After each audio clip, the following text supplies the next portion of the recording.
JB here. JB here. Hope everyone's doing outstanding. Monday, December 1st, 9/18.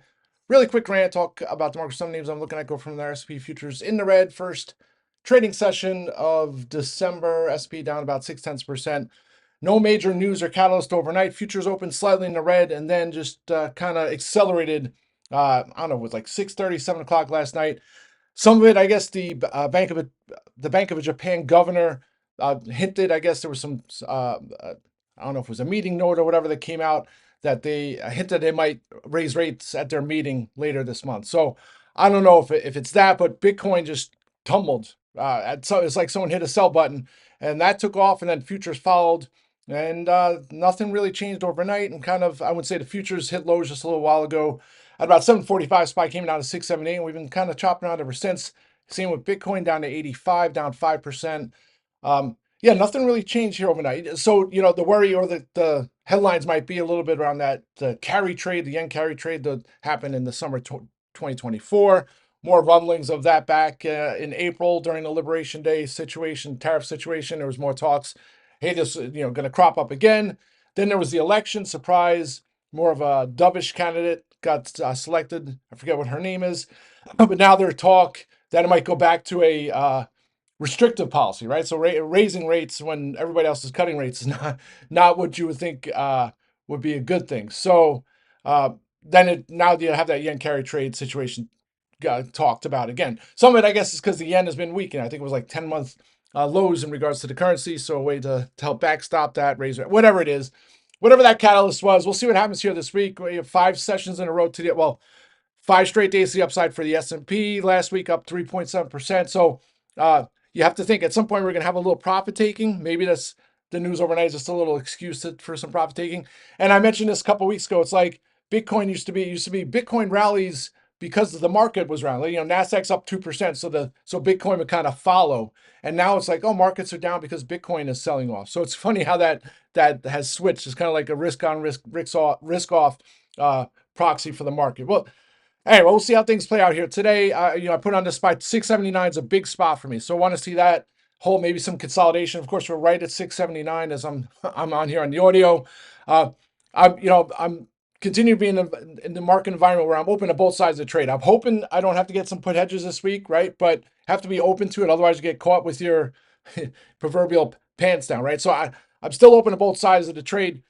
50-day moving average on the SPY 670.44. So that would be a big spot for me. I'm not saying I won't have put hedges on before that happens. Obviously, it'd be a big move from 679 here, but that would be a big spot and probably be a little more aggressive. Other things I want to see here, the 10-year still stubborn, still at 4%. So want to see that kind of get a little lower here. And then we have the Fed meeting next Wednesday. So outside of that, this will be a big week. November jobs report will be typically on Friday.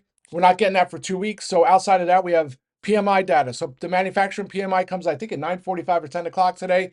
And then the big one is the services PMI. That comes on Wednesday because the services are a majority of the revenue. So that'll be something to watch. And then there's still earnings. I think Salesforce.com is the big one. They had some rough earnings last quarter. But outside of that, it's all going to be kind of like the headline-driven market that we've been in for the last couple of weeks. And then, still have data, right? So, I mean, not data, sales. Cyber Monday starts today. It used to be such like, to me, a larger event. Same with Black Friday. And now it's like Black Friday where we have, Prime Day and all these other events have kind of taken away the luster of that day. So you already have reports out or that, Adobe does this tracking of the site saying biggest Black Friday in regards to revenues ever. So on the face of the tariffs and the consumer and all this stuff that has been, thrown at the market. So funny to see that. But you would think that'd be a catalyst for the market to rally here today. And it's not the case. So anyway, hopefully just some consolidation here, some profit taking with the rally we've had. Markets find some footing, and then we can start to work our way to all-time highs. That's the scenario I would like. I think that's probably the more likely of scenarios. But again, I'm open to both sides, right? And I put it on the watch this morning. You can't rule out that we're still in the early innings of the bubble starting to come out of the air starting to come out of the AI bubble. Anyway, all right. So that's overall market. So now individual names. So Friday, I haven't traded strategy or any Bitcoin related names in quite some time, but I started looking at that strategy chart. It has that pincher, got those calls on Wednesday. I think it was Wednesday, locked some of them in or most of them in for 100%. And then I held some into Friday and, they were far out of money. I remember talking on the Rant. I don't know if it was Wednesday morning or last Tuesday. Strategy was down to 170 and the 185s were like a buck or a buck and change. So the premiums were expensive. But then it just came too compelling of a trade. So I did get those lottos, made some profits. Then Friday, it struggled. It was like 183, couldn't break through. So I closed them out. Got up to, I think it was 187, and then pretty much closed flat on the day. So reverse course, $10. And now you have this whole Bitcoin backdrop today. So strategy's down at 160. Where'd it go? I didn't even pull it up here.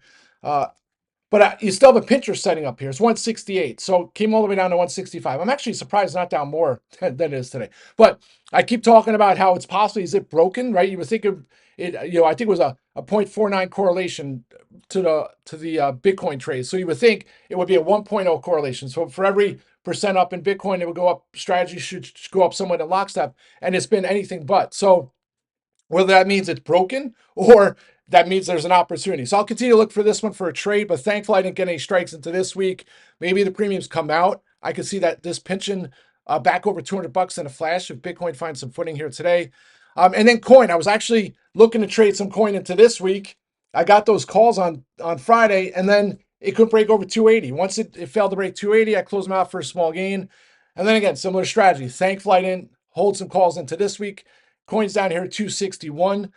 Similar strategy. I'm surprised it's not down more. So see what the premiums are at the open. I might look for some strikes this week if this is kind of like the bottom in Bitcoin. Of course, you read FinTwit and all those other media sites. It's like people are saying, oh, back when it's 100,000, there's no talks of Bitcoin going to 50,000. But now all of a sudden it has a little weakness and everybody's, oh, it's going to 50,000. So to me, maybe we're getting close to a bottom here in Bitcoins. All right, so that's the Bitcoin trade. Again, I haven't traded Bitcoin strategy and coin. Coin, I don't think I've had calls in a while. So, but I'll continue to look for opportunities. I think there's going to be some at least into the end of the year, and some of these names have been oversold. All right, so that's strategy. That's coin. Speaking of oversold, Kava, nice little article in the Wall Street Journal over the weekend. I was trading, I don't know if it was Kava or Sweet Green. I think it was Sweet Green.